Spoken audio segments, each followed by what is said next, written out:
Hi friends, good morning. John Stuart Mill, who was among the last few of the prominent classical economists, gave his theory of economic development in his book titled The Principles of Political Economy, which was published in 1848.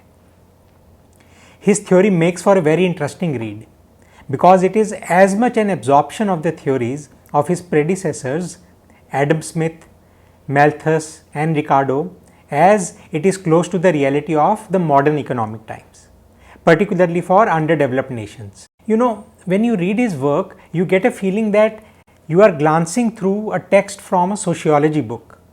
He blends nicely the economic context with the socio-political and cultural landscape to bring about an artwork on the deeper meaning of development, which is much more than economic development. In fact, there is a thing about the thought leaders of the 18th and 19th centuries, a period associated mostly with the classicals, and also a period that witnessed large-scale revolutions around the world, that they were more than economists, they were also thinkers and philosophers of the time. Here in his work, Mill threads together Adam Smith's division of labor, Malthus's role of population and wages, and Ricardo's capital accumulation and distribution of wealth concepts. All of these, combined with the role of government, education and social welfare, form the basis of his model of growth. He identified 5 key elements that he said play a role in the economic growth, and these are labor, capital accumulation, role of government and institutions, security of life and property, and the role of technology and education. Let's take them one by one. For the growth of an economy, he emphasizes the importance of labor not only in terms of their numbers, but also in terms of their knowledge, education and skills. He stresses that quality of workers improves division of labor and hence their productivity. Also, he mentions that labor productivity increases with its moral and cultural development. Economies that follow primitive and backward cultural practices often remain hesitant in acquiring advanced skill sets, and hence their productivity and capacity to learn remains low. So he says labor is important as much as its ability to learn and grow. Second element he identifies is capital accumulation, the favorite of the classical economists. He reiterates the importance of profits, which lead to capital accumulation, savings and investments. These in the long term lead to growth in the economy. Then he dwells on the role of government and institutional setup. He points to the differences in the way production and distribution of wealth happen in different parts of the world. That is, he says that wealth is not distributed in the same manner in different parts of the world. While difference in knowledge, natural landscape, physical environment of life could possibly be some of the causes for these diversities and inequalities, but these are not all the causes. He says there are other contributing factors.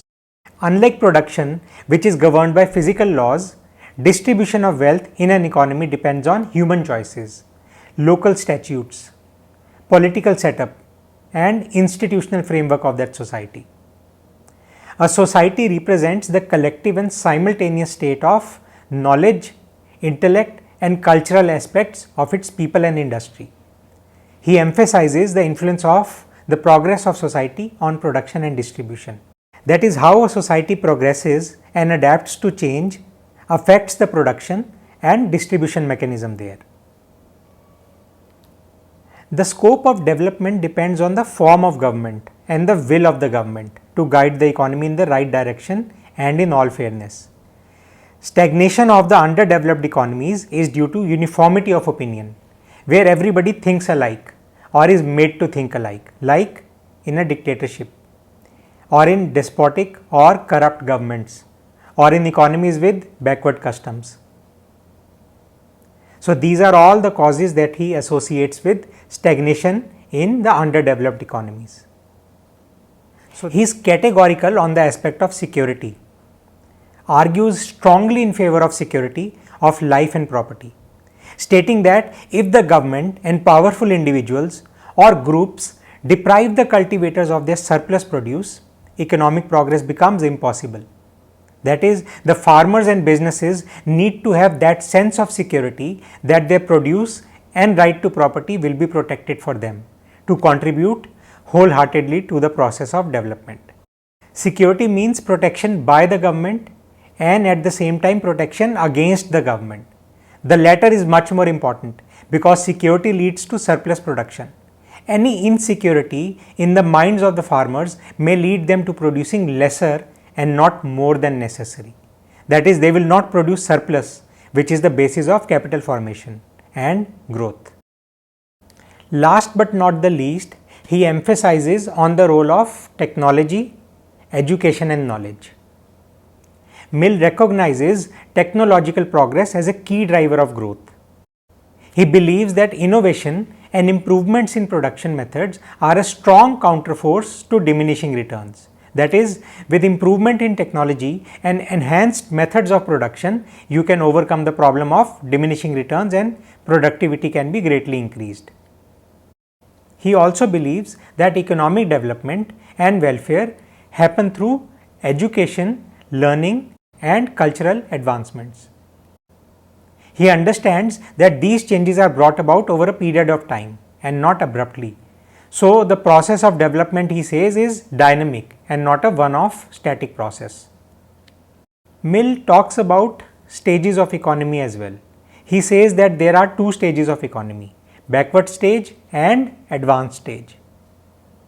He says economic progress in the backward stage depends upon production and in the advanced stage on distribution of wealth.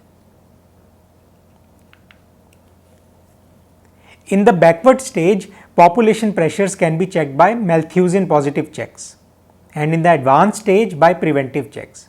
If you remember, Malthus gave the concept of positive and preventive checks to keep the population under control. You can revisit that lecture on Malthusian theory to know about these in detail. And he believes that the transition from the first stage to the second stage comes about through gradual improvements in the ways and means of production, through better division of labor and introduction of improved and faster technology. These improvements depend on capital accumulation, which cannot happen unless surplus is produced, saved and put into productive and profitable investments through a spirit of entrepreneurship. The spirit of entrepreneurship comes about only when people feel secured about their life, property and belongings. Think about it. Someone who has to constantly worry about despotic laws that make them insecure about their property and livelihood, will they be able to contribute their might to generate surplus for the economy?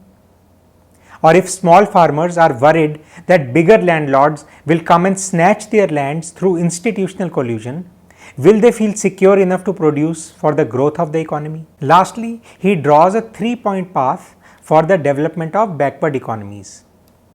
That is, the economy should have a better government that provides complete security of life and property, imposes fair and moderate taxes, provides enough freedom to hold property, and safeguards the interests of cultivators. The economy or the society should improve public intelligence by spreading knowledge and building wisdom, building scientific temperament and busting myths, superstitions and backward cultural practices.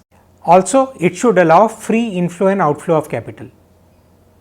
You see how he links socio-political and non-economic aspects such as that of cultural advancement, knowledge, skill development and security as links in the overall chain of economic development. Let's now talk about the criticisms of Mill's theory. Mill did not challenge the classical idea of a stationary state where capital accumulation ceases and growth halts. Rather, he envisioned it as a state where society could lift itself up to a greater moral and intellectual character and eventually lead to better wealth distribution and societal balance. On the contrary, his critics argue that it is a very utopian thought because nil growth ultimately leads to higher unemployment, inequality and stagnation with degraded institutional standards and draconian laws. As I mentioned, Mill's is a more philosophical than economic thought process. His critics argue that his theory lacks any formal mathematical modeling or quantification, making it less analytical.